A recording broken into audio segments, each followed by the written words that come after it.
if you just want to give that a little scribble in the top corner of your butcher's paper, shadow, and we just really want to try and focus on the light that's captured in the bend of the glass rather than drawing the shape of the glass, if that makes sense. So we'll focus on, I'll show you a few tips on how to draw that today. And we've got a few different colours here. So we've got the green, which is, if you, again, just to point out gradients of shade, we've got our black glass here, which would be our darkest, our green glass here, which would be our mid-tone, and the lightest one here, the clear. So if you were to take a photo of this and turn it into black and white, you would see that gradient of colour really well. You're more than welcome to do that as well as we go through the class if you want to just get a better idea of how to draw the gradient of black to white as well. Before we jump in and try and capture glass, we obviously have to capture the objects first and get a bit of a feel of how to draw them. So we'll just start off the class like we do always with a few exercises to warm up. We'll do some 1-minute draws and we'll just pick one object and go around the table. We'll maybe do about 4 different 1-minute drawings, focusing on a different object every time. Then think about structure and shape inside and the objects that you can see inside. So the shape inside of the object rather. So we've got a definite cylinder shape here with this one. A lot of them, this one's more of a square, rectangle rather, and another cylinder here. So I'll show you how we tackle methodical drawing. And the other one's gesture drawing, which is more of a feel. So it's lots of scratchy lines back and forth, feeling it out until we capture the essence of the object or the shape that we're drawing. So I'll do a quick demo for you guys. Let's try and maybe use the willow, and so you've got that the lighter, more malleable charcoal to rub away your mistakes if you need to. But I'm going to do the methodical drawing first. I'm going to focus on the Hendrix bottle there. I guess you guys can guess what I'm drinking on the weekends usually nowadays, given my collection. Alright, so I'm going to put a mark on the top for where the top of my cylinder is in that Hendrix bottle, and another one down here. So just lightly putting those in. I'm also going to put a center axis in, just lightly, like a bit of a dotted line down the center there. Then I'm just going to start drawing my cylinder in roughly the same height and width as I have there. Now I've got a very basic square on the board there, rectangle on the board. I'm then going to start rounding it out.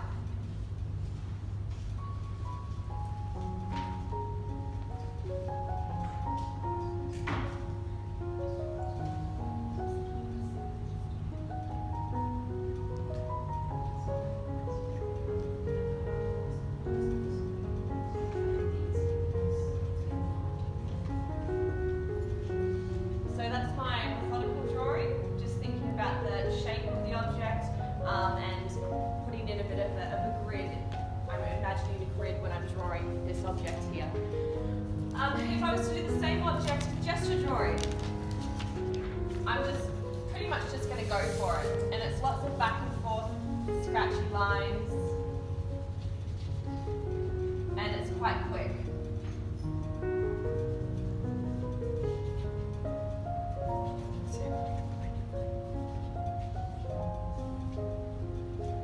So both ways are fine. Do a combination of both. I often do end up, like for this exercise, it's great just to do the gesture drawing and try and get a feel naturally and organically yourself. But then also trying to, if you're finding that you're not quite getting the shape straight away, come back to the structures side and try and think about the shapes inside your object and work backwards.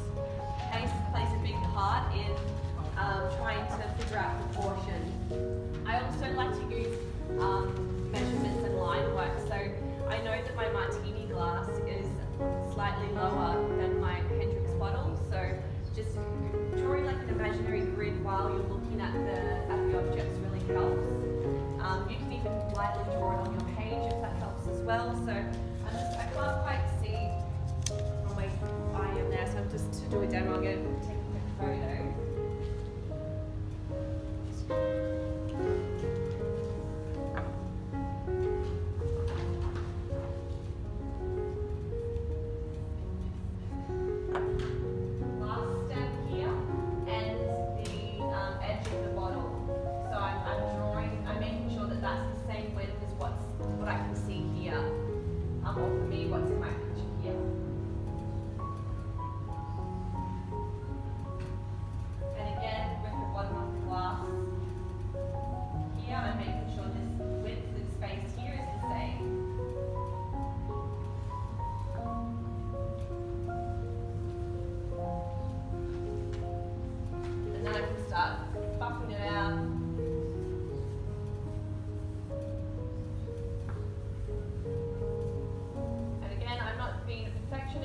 just drawing to get the general shape.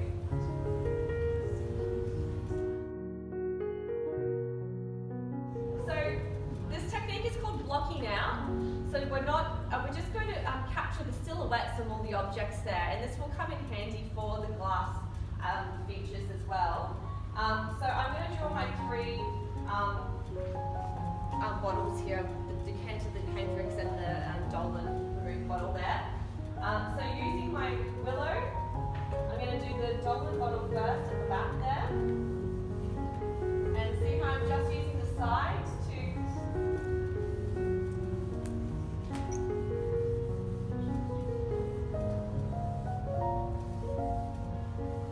Now I've got my bottle there. And then I'm going to get the pressed charcoal, which is the block. And I'm going to do my Hendrix bottle.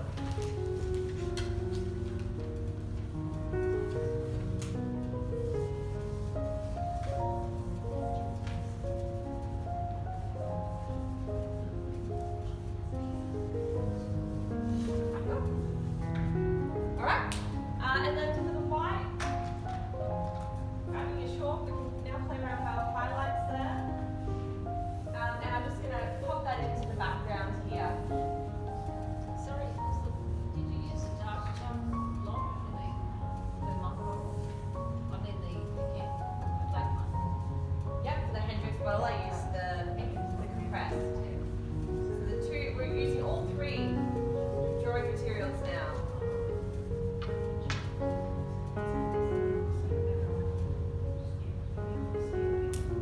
Alright, so I've just got my three silhouettes there and just blocking out. From this point, I can then blend things in, and I can also get my press and start coming over the top and adding more detail in. So I can now start looking at the highlights and the shadows within my drawing here. So obviously with all the light reflecting through the glass here, we're going to get light streams coming down with the highlight, and we're also going to get dark shadows coming down as well. So focusing on adding those in, using your finger to blend and smudge for different effects. Then you can come back in with your highlight and start adding in bits of highlight that you can see as well. I won't spend all this time doing the drawing. I want you guys to give it a go. So do the blocking out first, and then we're going to come back over the top and start adding more detail with the tip of our charcoal again. Using the flat, and if you need to go and take a photograph of the composition or an angle that you like, feel free to do so. You don't need to be stuck where you are with the angle that you have. You can come in as it's making the bottom look round.